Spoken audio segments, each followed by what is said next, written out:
Hello and welcome to GameSlice 2021. If you're just joining us, this is the event where you, the developers, playtest each other's unfinished, unreleased, and early access games.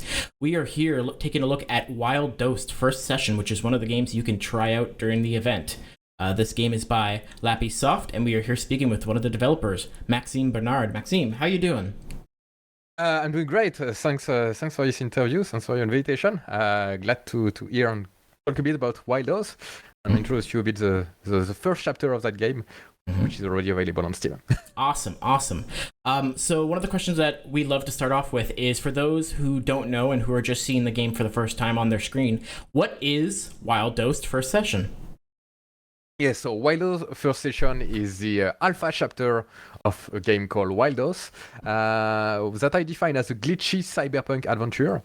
So this is a narrative-focused experience in which players will have to complete missions, build a relationship with the AI, explore and learn to survive with the mysterious creator of Wild Dose, the Capetian, and they will also have to explore digital universes.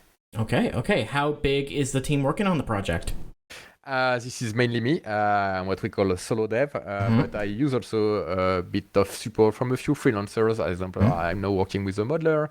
I also have a friend who helped me to do some level design, and I have a composer and a voiceover actress. Oh, awesome. How long have you and your outsourcing team been working on the project?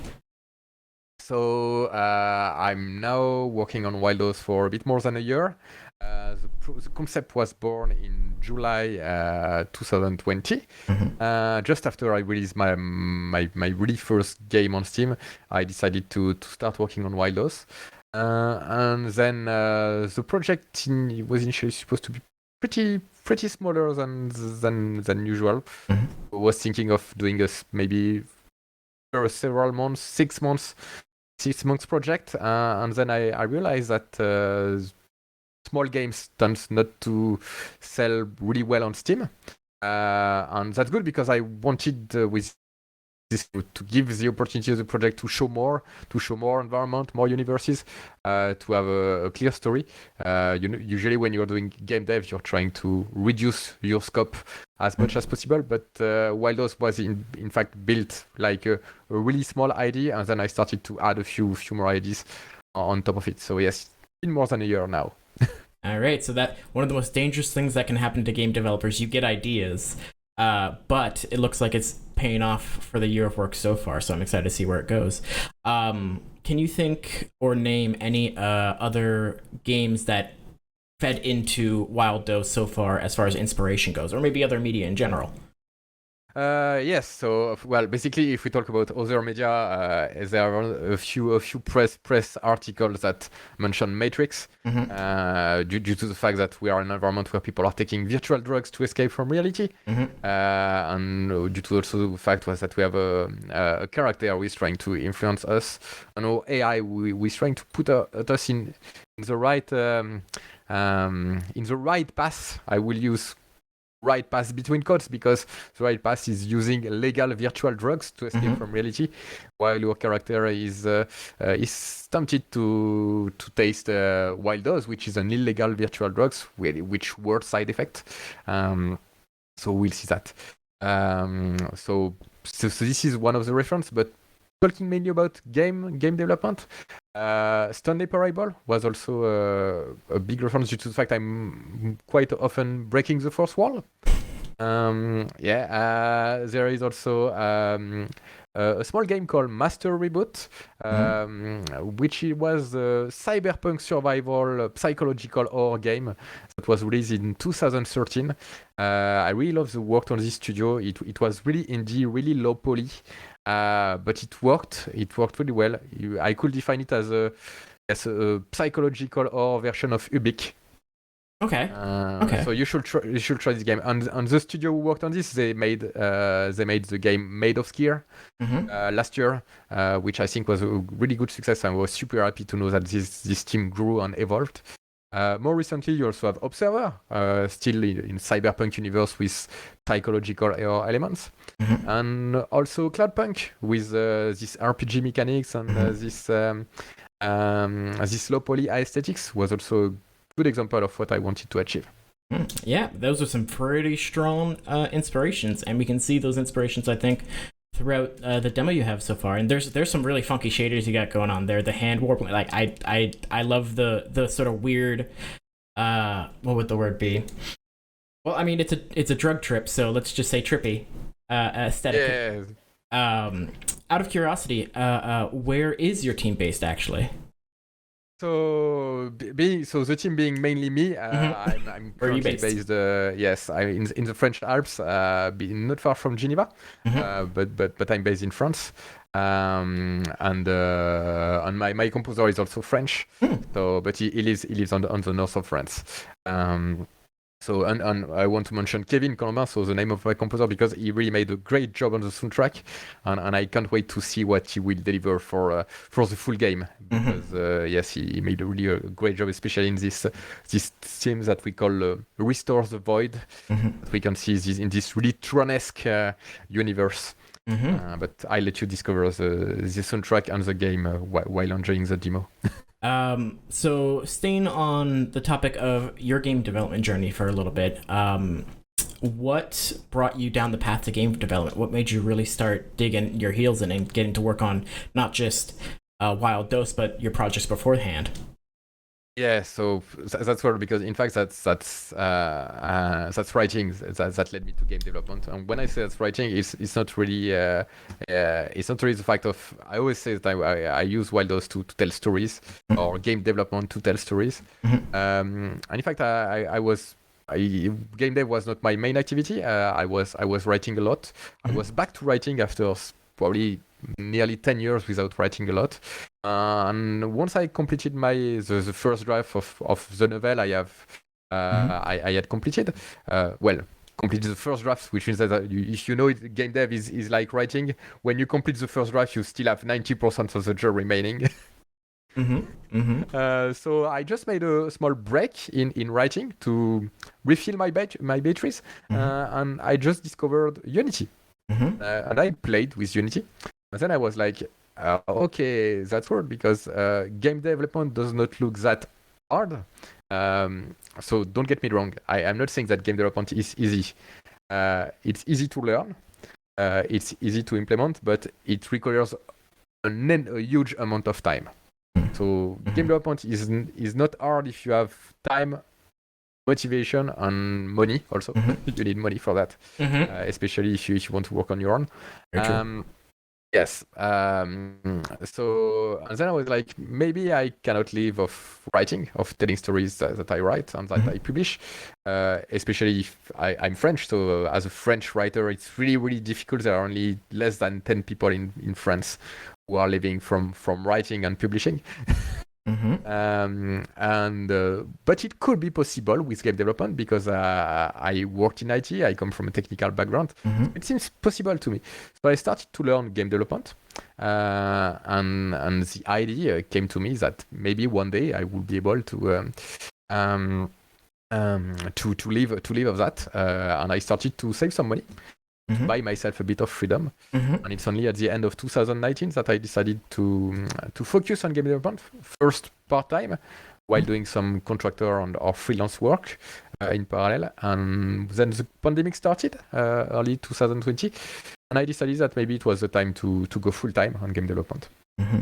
Wow, that is you are coming from many different backgrounds. IT, writing, that's really cool. I'm a little late to the party in saying this, but welcome to game development, Mr. Writer. We're very glad to have you. In terms of, you mentioned time, you've been working on this game for about a year now. This is the first session. How long do you think the total gameplay length of the first, like how long, what do you want to target for people playing through the first session?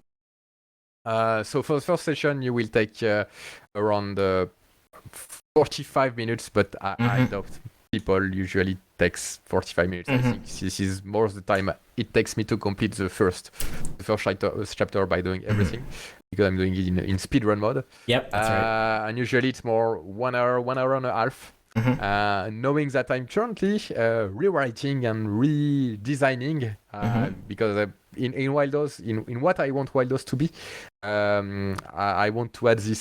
Since the beginning, I wanted to have this Disco Elysian touch, where writing was at the center of the gameplay mechanics. That's a great thing that Disco Elysium showed us, is that you can clearly merge writing and game design, and having writing at the center of your gameplay. Yeah. And some people show me some players of Wildos in the command system or some backers from the Kickstarters. They also told me that it was lacking a bit of that in the last part of the demo. So I will just add a few more elements. It's good because it will also allow me to introduce some skills I have not introduced yet. The skills systems it will be more soft skills than real skills like in Skyrim or stuff like that. We'll have skills like empathy. So this is really exclusive for Game Slice, because I've not talked of that except in private. So all right, learning that as I'm saying it. And then will be to have this this final version of Wildos first session completed by the end of October. To really show what's the game I want to make. So this by doing that, I mean the game will be almost what I want it to be. There will still be some polishing regarding the city, or some few elements, especially if I change a few models or a few shaders. But you will mainly have the main part of it. Okay. I think answers the question and probably a bit more. Well, actually, yeah, a lot bit more. You just told us we got an exclusive tidbit on your skill system, your soft skill system that you're going to be working on into the game. Do you want to give any more details on that, or is this just a little teaser you want to throw out for right now?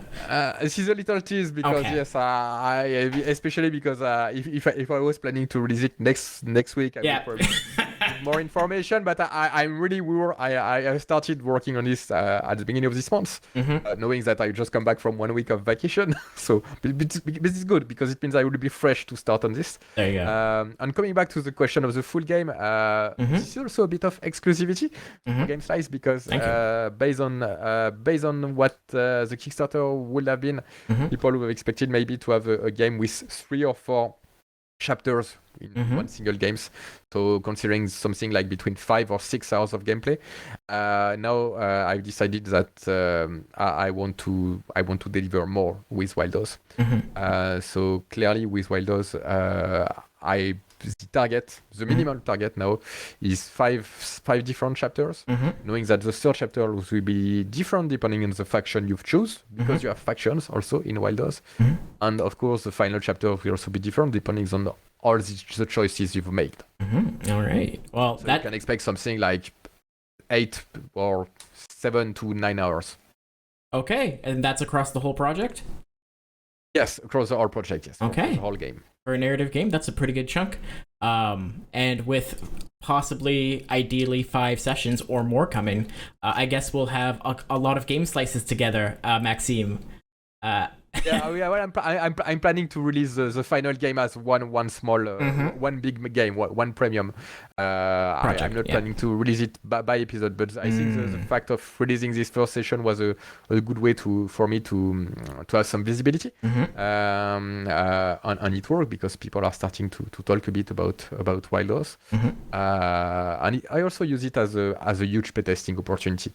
I was clearly I was clear on the fact that first session was in alpha state when I released it, and that it was still evolving, that my work with the first chapter was not over yet. And it's good because it clearly gave me a lot of feedback, and I clearly won't regret that. There was some few bad reviews. There are always bad reviews when you go to Steam.